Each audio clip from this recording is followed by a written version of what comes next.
Hi there, it's Alexander Hagberg here again with another tech tip. And in today's video I'm going to explain how I warm up my differential in the most consistent way.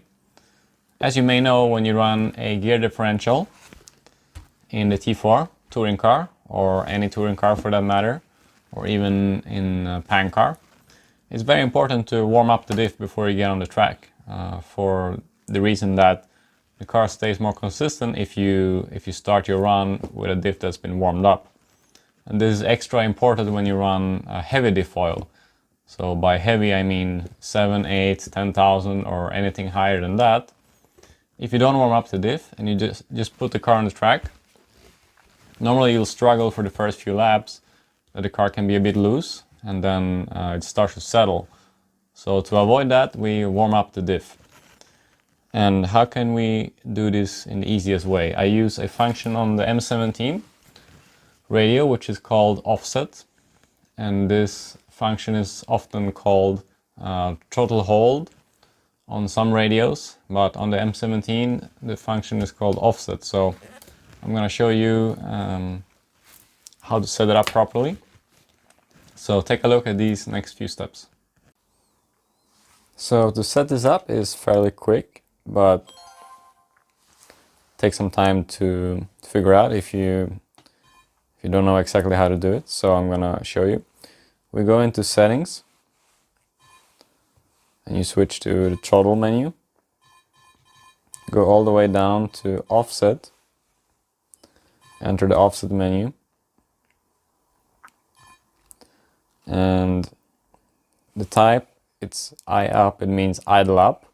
Idle up is a nitro term which refers to the engine revving up to be able to start easier, but in this case that's the function we need to warm up the diff. So we're gonna set it to a point. That means the point of RPM that we're aiming for.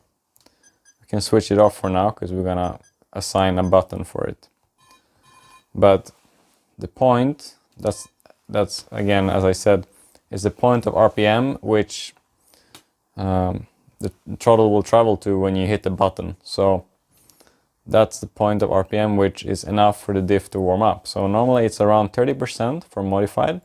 It depends of course on your speedo setting and on your type of motor and those sort of things. So it can vary, but normally around 30 is a good starting point, and then you need to fine tune it while holding the diff until you feel that it's an appropriate value.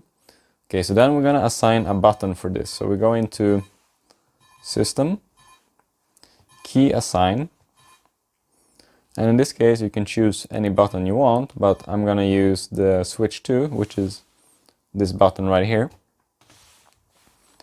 We're going to choose the function for it, which is in this case offset, and we want it to be set to toggle. Okay, so there's just one final thing we need to do before we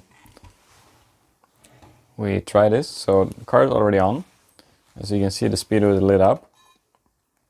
Go back into settings, throttle, offset, and now you go to the on and off section and you switch it to on, push it down with an arrow, and then you press the switch to. As you can see, it's working. You can switch it on and off with a switch to, like we assigned. So it's doing what we want. And then the test that you should do is try and hold the wheel as you would before warming up the diff, before you run. See how much resistance you have. You don't want to overdo it. You don't want to overheat your diff. You just want it to be spinning a little bit without going crazy. So just enough to warm up the diff, and I would hold the wheel for around 20 seconds normally. 20 to 30 seconds, not more than that. So fine tune the percentage of RPM until you get it right for your electronic setup. And that's it. Let me know if you have any questions. Thank you for watching.